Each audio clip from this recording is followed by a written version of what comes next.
Hi friends, welcome to Rani's kitchen. నేను మీ రాణి. ఈరోజు గోధుమ రవ్వతో చాలా కమ్మగా టేస్టీగా పాయసం అనేది చేసుకోవచ్చండి. ఆ ప్రాసెస్ అంతా ఛానల్కి వెళ్ళి క్లియర్గా చూడండి. అలాగే రిలేటెడ్ వీడియోలో కూడా రెసిపీకి సంబంధించిన లింక్ అనేది ఉంటుంది, ఓపెన్ చేసి చూడండి. సింపుల్గా టేస్టీగా చేసుకునే గోధుమ రవ్వ పాయసం మీ అందరికీ కూడా ఈ రెసిపీ బాగా నచ్చుతుంది. ఛానల్కి వెళ్ళి వీడియో ఓపెన్ చేసి చూడండి. అలాగే రిలేటెడ్ వీడియో కూడా ఓపెన్ చేసి చూసినట్లయితే ఇంగ్రీడియంట్స్ కానీ ప్రాసెస్ కానీ క్లియర్గా అర్థమవుతుంది. అలాగే ఛానల్ని ఫస్ట్ టైం చూస్తున్నవారు సబ్స్క్రైబ్ చేసుకుని పక్కనే ఉన్న బెల్ బటన్ క్లిక్ చేయండి.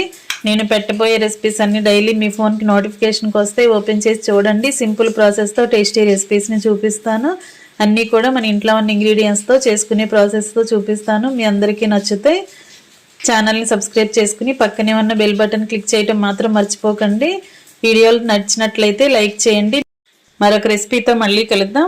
Thanks for watching. నేను మీ రాణి.